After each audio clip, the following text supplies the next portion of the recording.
이 세상 가운데 여러분들을 오늘 예배자로 부르셨습니다. 오늘 예배에 나오신 모든 분들에게 하나님의 은혜와 건강이 넘쳐나기를 주님으로 축복합니다.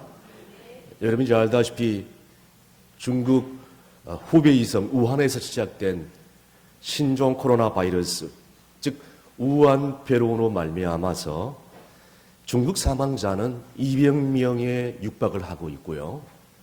전 세계 22개국의 감염 확진자는 10,000명으로 지금 이상으로 확산되고 있다고 합니다. 국내 감염 환자는 지금 12명으로 증가하고 있는 현실입니다.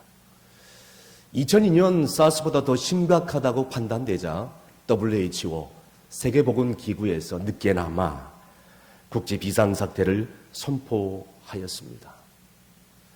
총회 차원에서도 이제 각 교회가 어떻게 이 질병을 이겨내야 되는가, 역시 예방 차원에서 각 규정, 신종 코로나 바이러스의 확산을 염려하여 교회 대응 지침을 한국교회 전교회에 지시를 하다라고 문자를 발송하였습니다. 여러분, 이렇게 원치 않는 질병으로 인해서 우리나라 한국 경제는 이제 큰 걸림돌이 되돌아왔습니다. 하나님의 창조 질서를 훼손하고 인간이 만든 탐욕으로 인한 전염병이 오늘 한국 땅뿐만 아니라 이제 중국을 넘어 온 세계 사람들을 불안과 공포로 몰아넣고 있습니다. 여러분, 모든 병이 사탄으로 온 것은 아니지만 여러분, 이 질병, 이처럼 사탄은 때로는 이 질병을 통하여 사람들을 불안하게 하고 공포에 몰아넣기도 합니다. 특별히 예수 그리스도를 믿는 하나님의 자녀들, 하나님의 사람들이 무기력하게 만드는 이런 일들을 지금 원수 마귀들이 하고 있다는 것입니다. 오늘도 이 사탄 마귀는 하나님의 나라가 확장되지 못하도록 여러 가지 방법으로 공격을 하고 있다는 거예요. 여러분, 하루빨리 이 우한폐렴, 이 나쁜 각종 질병들이 다 이 땅 위에 사라질 수 있도록 우리가 힘을 합쳐서 간절히 합심하여 기도해야 될 줄로 믿으시길 바랍니다. 우리는 때로는 신앙생활 하면서 하나님께 고대하고 사모하는 것들이 있습니다. 때로는 가정과 직장 속에서 또 사업장 속에서 자녀 문제 때문에 또 원치 않은 병에 들어서 있을 때에, 그리고 법률적인 문제로 인해서 더 나아가서 이제는 정말 다른 사람들이 나를 알아주지 못하고 애매한 오해를 하였을 때에, 여러 가지 인생의 문제가 닥쳤을 때 우리는 하나님의 기적과 치유를 바라보면서 하나님의 정말 하나님의 도우심, 하나님의 역사하심, 하나님의 기적들을 바라볼 때가 있습니다. 그런데 사실 언제나 하나님의 은혜와 하나님의 기적 속에 우리가 살고 있다는 사실을 우리는 종종 잃어버릴 때가 얼마나 많이 있습니까? 그래서 병들어 죽게 된 사람이 하나님의 은혜로 다시 한번 살아나면 그 사람은 하나님의 은혜를 받았다, 하나님의 기적을 체험했다라고 얘기를 하지만 정작 본인은 하나님이 주시는 건강 속에서 살아가면서 그것을 하나님의 은혜인 줄을 깨닫지 못하고 하나님의 은혜 속에 살면서도 하나님의 그 사랑과 은혜를 잊고 살 때가 얼마나 많이 있습니까? 다시 말씀드려서 병중의 고침을 받은 사람보다 늘 평안하고 건강하게 사는 그런 사람이 더 기적적으로 살고 있다는 사실을 우리는 잊지 말아야 될 것입니다. 오늘 본문에 베드로의 장모의 병을 고치신 주님의 이적 사건이 기록되고 있습니다. 이 이적 사건을 통해서 오늘날 죽음의 질병의 공포로 떨고 있는 이 시대에 살아가는 모든 사람들에게, 한국교회와 충성교회 성도들에게 어떤 영적인 교훈의 말씀을 주시는지, 오늘 말씀을 통하여 이 시간 들려주는 이 주님의 음성을 통하여 이 말씀을 듣고 우리가 그 말씀을 아멘으로 받아들이며 말씀을 들을 때에 고침을 받고 그리고 은혜 가운데 다시 한번 벌떡 일어서는 여러분이 되시기를 주여으로 축복합니다. 오늘 본문에 먼저 안식일을 거룩하게 지키라고 하나님이 말씀하고 있습니다. 오늘 본문 29절 말씀 다 함께 읽습니다. 회당에서 나와 곧 야고보와 요한과 함께 시몬과 안드레의 집에 들어가시니. 아멘. 이 기적이 언제 일어났다고요? 오늘 본문 21절에 보니까 안식일에 회당에 들어가 가르치심에 이렇게 나와 있습니다. 이 기적은 안식일에 일어난 것입니다. 그럼 어디서 일어난 거예요? 장모, 베드로의 장모 가정 가운데 일어난 것입니다. 예수님께서는 안식일에 예배를 잘 드리시고 회당에서 모여있는 수많은 무리들에게 정말 하나님의 나라의 교훈을 말씀하신 다음에 보니 귀신 들린 사람이 있어요. 안식일에 귀신 들린 사람을 고쳐주십니다. 그런 다음에 베드로의 장모의 집에 들어가요. 야고보와 요한과 함께 그 가정 가운데 들어가신 것입니다.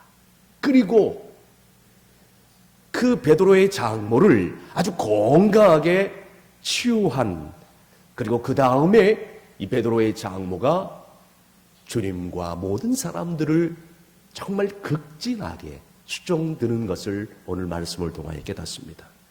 오늘 우리는 여기서 중요한 단서를 발견해야 됩니다. 그것은 안식일에, 곧 오늘날의 주일에 예수님께서는 상당히 많은 병자들을 고치셨다는 것입니다. 손 많은 사람을 안식일에 고쳐주셨어요.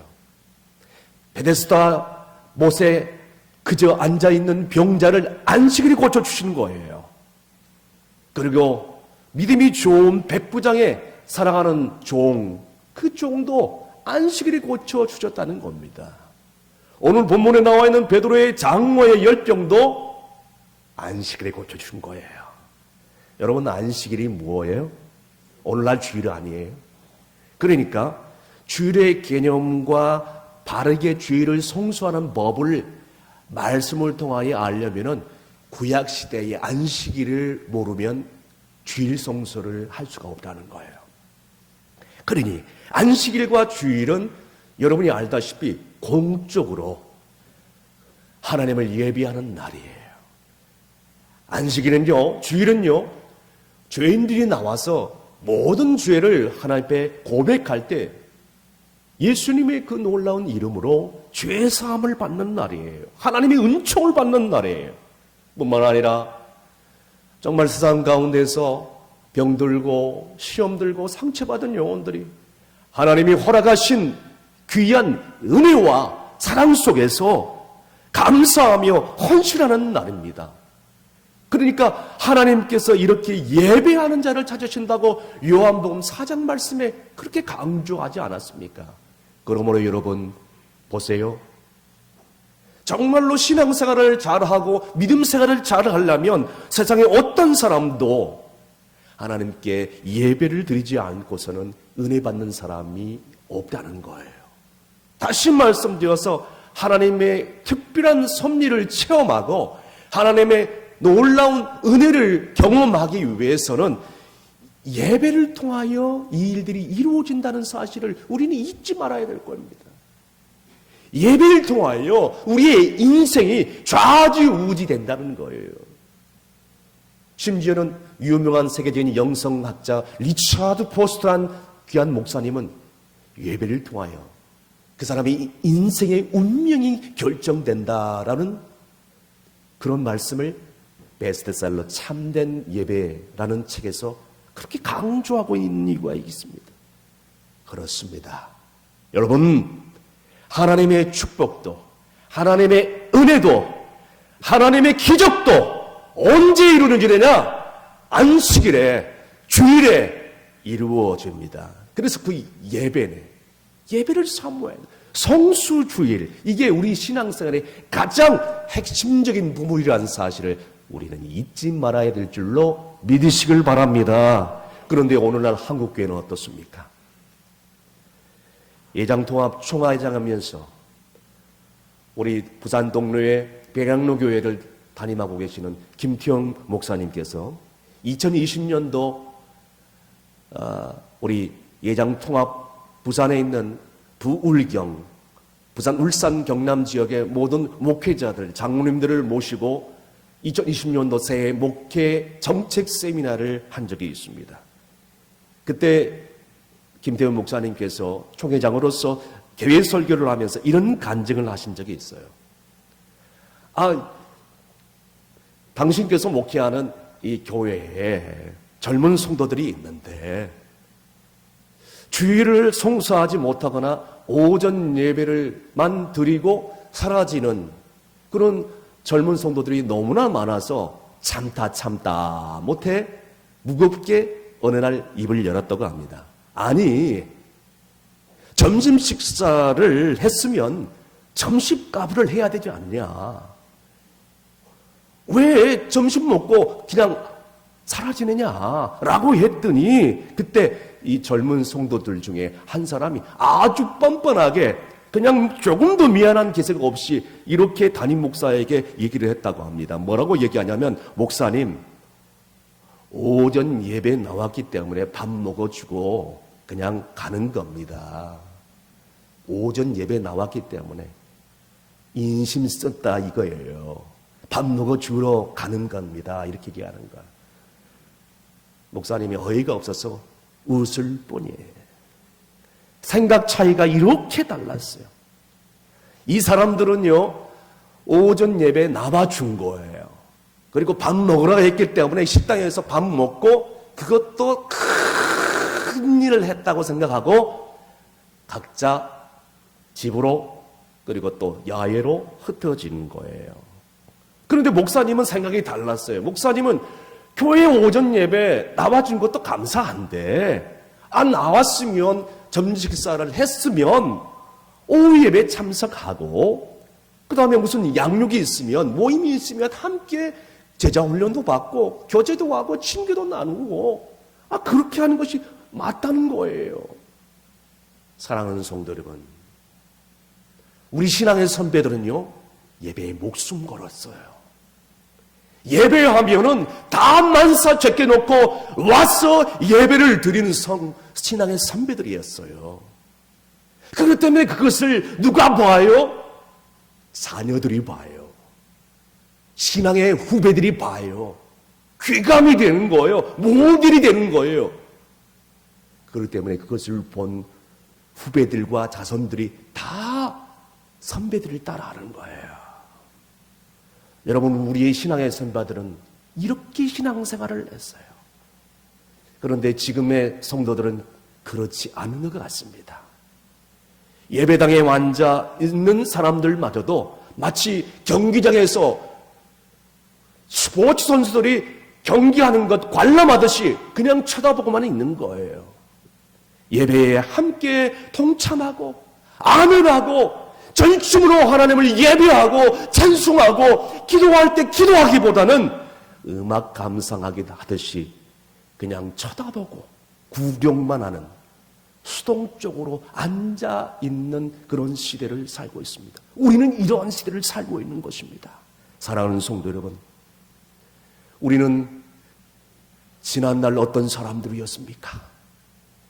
지난날 천인공노할 죄사함을 받지 못할 정도로 어마어마한 죄를 짓고 살았던 우리의 인생들을 우리 주님의 놀라운 은혜로 말미암아 하나님 자녀로 삼아주시고 오늘 이렇게 예배당에 앉아서 하나님 말씀 예배할 수 있도록 우리를 불러주시고 죄로 말미암아 병들어 죽을 수밖에 없었던 우리의 영혼들이었지만 주님께서 이렇게 하나님의 자녀로 삼아주셔서 이 거룩한 주일에 안식일에 하나님을 예배하고 우리를 찾아오셔서 이 시간도 우리 예배를 받아주시고 우리의 죄를 용서하시고 하늘 문을 여시고 오늘도 성령의 놀라운 은혜와 기름 부으심과 하늘의 신령한 은혜와 땅의 기름진 복으로 우리를 채워주시기 위해서 우리를 불러주신 줄로 믿습니다. 그래서 우리가 하나님의 자녀가 되었고 하나님의 종이 된 거예요. 베드로 장로만 안식일에 이런 은혜를 받았습니까? 아니에요. 오늘 우리들도 그에 못지않게 더 많은 은혜를 받고 더 많은 은총을 받고 기억이 없을지라도 더 많은 기적 속에 우리가 살고 축복을 받아서 여기에 온 겁니다. 그래서 오늘이 주일이에요. 축복의 날이라는 거예요. 하나님이 기적의 날이라는 것입니다. 그러므로 우리는 어떻게 예배해야 돼요? 영과 진리로 예배를 해야 돼요. 오늘 우리는 무엇보다 예배를 바르게 드리지 못한 사람이 하나님을 잘 섬길 수 없다는 사실을 잊지 말아야 될 겁니다. 예배를 잘 드리지 못한 성도들 교회를 살아갈 수 없다는 사실을 우리는 깨달아야 될 것입니다. 우리는 너무 많은 이유로 형식적으로 예배를 드리고 그냥 무의미하게 예배를 드리고 적당히 예배를 드리고 오늘 그러한 삶을 살고 있지는 않은지 오늘 이 말씀을 통하여 목사는 간절히 바라고 원하는 것은 예배를 잘 드림으로 하나님께서 예비하신 은총을 받아 누림으로 우리의 상처와 각종 질병과 고통으로부터 해방되고 고침받고 치유함받고 건강하게 하나님을 잘 믿고 교회를 섬기는 주의 백성들이 다 되시기를 주의 이름으로 축복합니다. 두 번째는 주님께서 베드로의 장모의 병을 먼저 다 알고 계셨다는 거예요. 오늘 본문 30절 다 함께 큰 소리로 읽습니다. 시몬의 장모가 열병으로 누워있는지라 사람들이 곧 그 여자에 대하여 예수께 여짜온대. 아멘.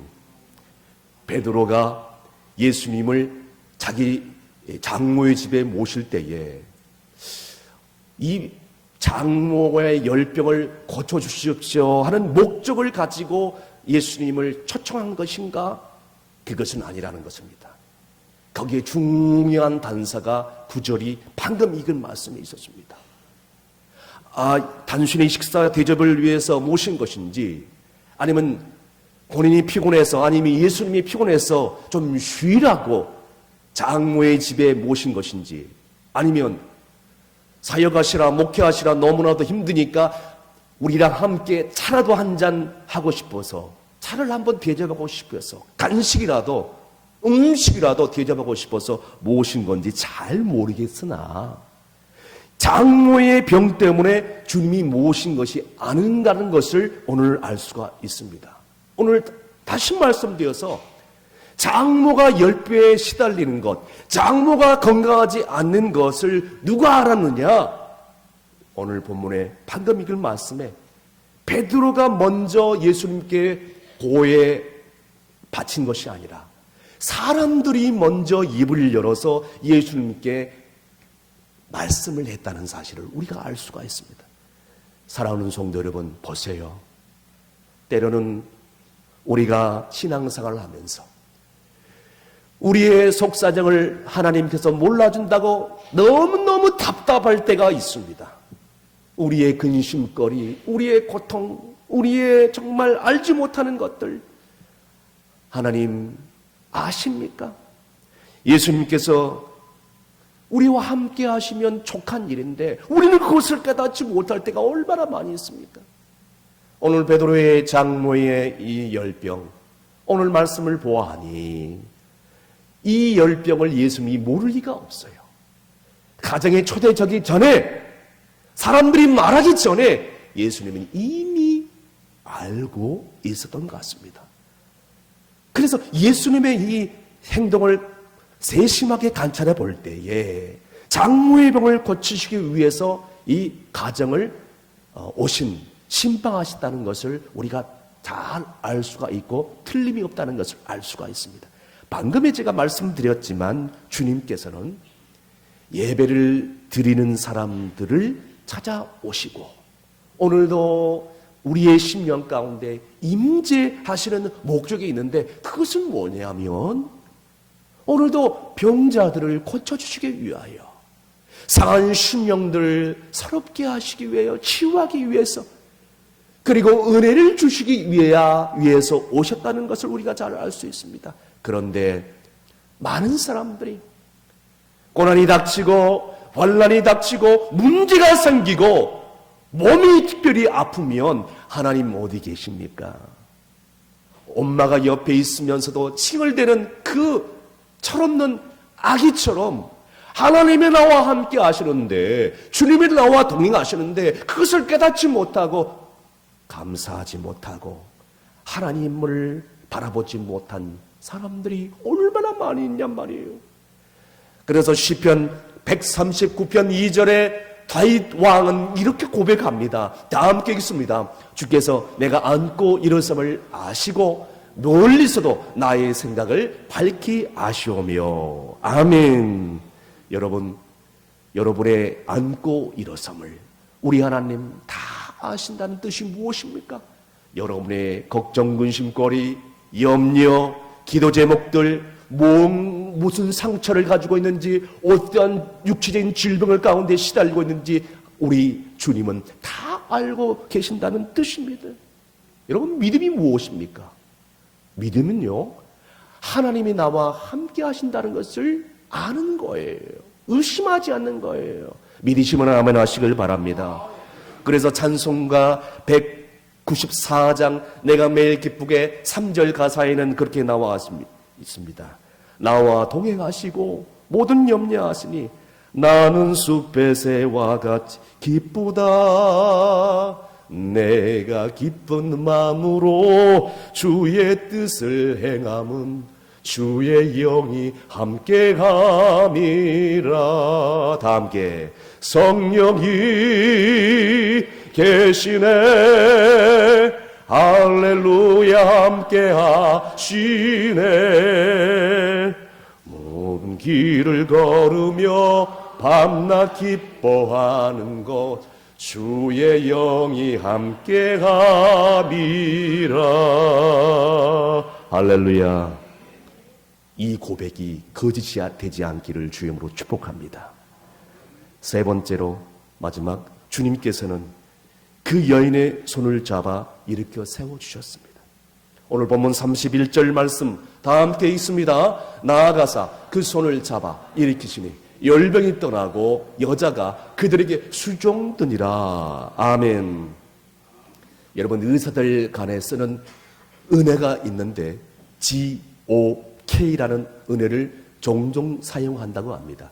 이거는 의사들만 아는 비밀 용어입니다. 일반인들은 모릅니다.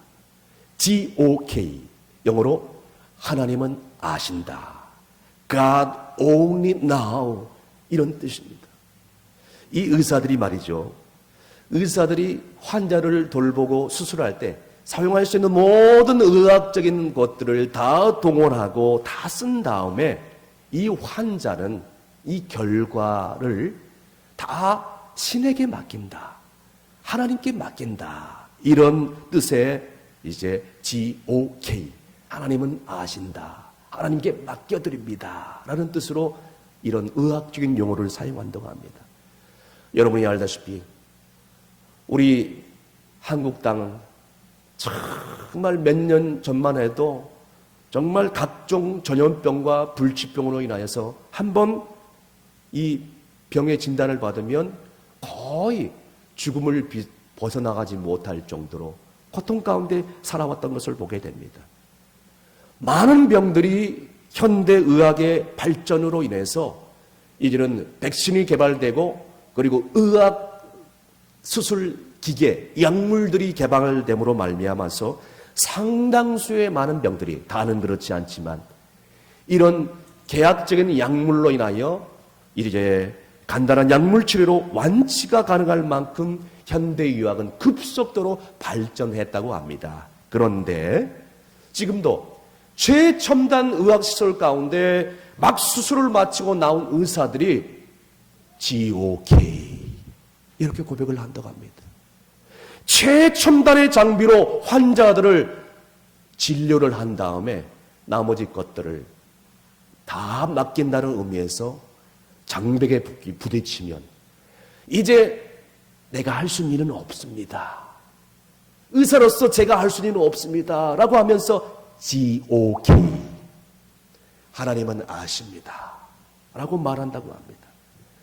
여러분 지금이 GOK 시대입니다. 사람이 할 수 없는 거예요. 하나님만이 할 수 있습니다. 하나님이 불쌍한 인간들은 일으켜 세워주지 않는다면 이 베드로의 장모의 그 열병으로 가득 찬 손을 붙잡아 주시지 않는다면 아무것도 알 수 없듯이 각종 질병으로 시달리고 불안과 공포에 빠져 있는 이 인간들을 붙잡아 주시지 않는다면 안 되는 상태입니다. 나아가서 그 손을 잡아 일으키시니, 여기서 손을 잡아 일으켰다는 뜻은 헬라어로 카티스, 뜻은 움켜진다라는 뜻입니다. 여러분, 이 움켜진다는 뜻은 손을 그냥 만지고 그냥 주무르고 그냥 대는 것을 말하지 않습니다. 이 카테스란 뜻은, 움켜진다는 뜻은 강력한 힘을 가하여 힘있게 그 사람을 잡아챈다라는 그런 뜻을 가지고 있습니다. 여러분, 주님은요, 말씀만 하여도 병자를 고치실 수 있는 분이에요. 가지 않더라도 멀리서도 주님은 그 병자를 고치신 분입니다. 또는 손을 대기만 해도 병자를 고치실 수 있는 분이십니다. 굳이 집에 들어가지 않더라도 말씀만 하여도 멀리서도 병자를 고치실 수 있는 분이십니다. 그런데 이번에는 달랐어요. 이 베드로의 장모의 열병을 고치시는 방법은 다른 사람들과 달랐습니다. 잡아 일으켜 낚아채서 벌떡 이렇게 세워진다는 거예요. 그것이 열병은요, 우리나라에 옛날에 전염했던 장티푸스나 말라리아와 같은 그런 병이었습니다. 고열로 시달리다가 어느 날 갑자기 숨을 멈추는, 의식을 잃어버리는 그런 병입니다. 오늘 그냥 이불만 뒤집어 쓰고 있는 이 베드로의 장모, 의식을 잃어버린 채 헤매이는 이 환자, 주님께서는 가만 보아하니 강력한 터치를 하지 않고서는 할 수 없겠구나 판단돼서 이렇게 강력한 힘을 이 장모에게 전하여 벌떡 일어나게 할 수 있는 것이었던 것입니다. 그런 믿음을 주신 것이죠. 그렇습니다, 여러분. 주님께서는 병든 사람을 고치실 때 다양한 방법을 사용했습니다. 방금 제가 말씀드린 것처럼 누구는 그렇게 해서 당장의 병을 고침받았는데, 우리는 생각할 때에 왜 나는 고침을 받지 않았는가? 병이 낫지 않더라. 그렇게 기도를 했는데도, 여러분, 그렇게 생각해서는 안 됩니다. 주님의 병 고치는 방법을 오늘 말씀을 통하여 깨달아야 돼요. 만져서 고치는 사람, 멀리서 말씀으로 고치는 사람, 집단으로 모여 가지고 고치는 사람, 1:1 맨투먼으로 고친 사람, 아니면 가지 않아도 친구의 믿음을 보시고 고치신 사건, 기타 등등들, 방법이 다 다르니 중요한 건 뭡니까?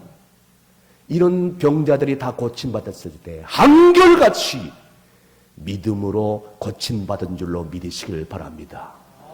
그러므로 우리가 해야 될 일은 다른 것이 아니라 믿음으로 준비되어야 되는 것이 매우 중요하다는 것입니다. 여러분, 믿음으로 준비할 수 있기를 바랍니다. 이것은 병 고치는 방법만 그렇게 사용되는 것이 아닙니다. 우리의 인생의 모든 문제를 닥쳤을 때에 이와 같습니다. 하나님께서는 오늘 우리에게 놀라운 계획을 품고 계시는데, 왜 다른 사람들은 기적을 베풀고 이적을 베풀고 역사하시고 복을 내려주시는데 왜 나는 이렇게 하는가? 라고 생각할 때가 있습니다. 여러분, 그런 생각을 하지 말아야 됩니다. 아무리 힘들더라도 그런 생각하시면 안 돼요. 내게 주신 은혜가 내게 족합니다. 하나님의 은혜가 없이는 내가 아무것도 할 수가 없습니다. 주여, 은혜를 내려 주옵소서.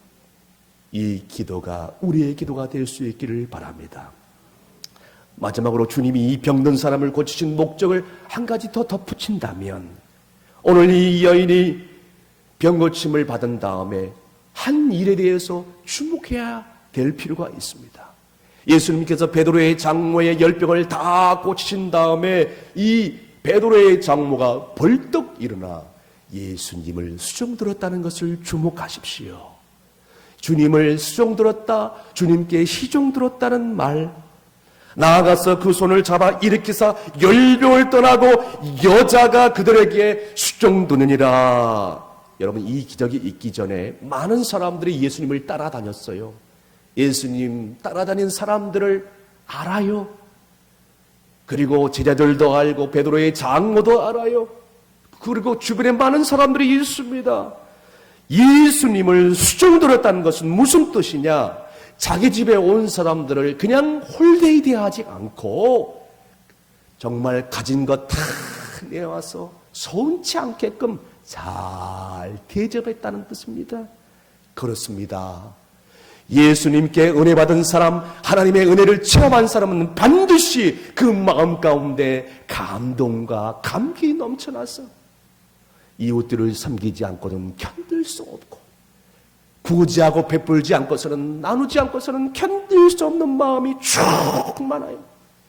결국 하나님을 섬기게 되고 몸된 교회를 더욱더 사랑하게 되고 성도를 사랑하게 되고 이웃들을 사랑하게 되어 있다는 것입니다. 수종든다는 뜻이 바로 이런 뜻이에요. 여러분, 이러한 삶이야말로 주님이 우리 사이에 정말 있을 수 있는 섬김이요, 놀라운 축복이요, 은총이요, 아름다운 일이 될 줄로 믿습니다. 부디 오늘 각종 죽음의 공포로 시달리는 이 시대에 오늘 이 베드로의 장모의 열병을 고치신 이 놀라운 예수님을 더욱더 깊이 만나고 체험하여서 이제 우리의 여생이 다른 사람들을 섬기고 베풀고 나누고 복음을 증거하고 간증하는 일, 그리고 하나님께 이 영광을 돌리는 일, 이것이야말로 성도의 가장 큰 행복이고 기쁨이라는 사실을 깨닫고 신앙생활하는 저와 여러분이 되시기를 주의 이름으로 축복합니다. 기도하시겠습니다. 안식일에 수많은 병자들을 고치신 예수님, 한국교회 장자기도 한 대한예수교회 장로교회, 우리 신앙의 선배들과 선교사님들의 미랄 같은 썩어짐과 순교로 인하여서 우리는 많은 은혜를 받았고 오늘날 이렇게 하나님의 은혜 가운데 하나님의 자녀가 되어 예배하는 사람으로 서게 하심을 감사합니다. 우리 신앙의 선배들은 주의를 온전히 성수하고 안식일을 지켰으며 예배에 목숨을 거는 성도들이었음을 깨닫습니다. 오늘 교회의 성장과 영혼 전도를 위해서 모든 것을 다 쏟아부었던 그런 신앙인들이었던 것을 알게 되었습니다. 하지만 우리는 어떻습니까? 베드로의 장모처럼 열병에 걸린 우리들, 이 인류들을, 이 땅을 하나님 불쌍히 여겨주시기를 원합니다. 세상 질병으로 시달리는, 오늘 죽음의 공포에 불안에 떨고 있는 이 인류들을 붙잡아 주시고 우리의 연약한 손을 일으켜 세워 주시옵소서. 우리가 치유함받았다면, 하나님의 은혜를 체험했다면 이제라도 질병으로 고통받고 오늘도 복음을 듣지 못한 채 소외된 수많은 이웃들을 향하여 나아가서 극진히 섬기고 대접하고 받드는 복된 인생을 살게 하여 주시옵소서. 예수님의 이름으로 기도합나이다. 아멘.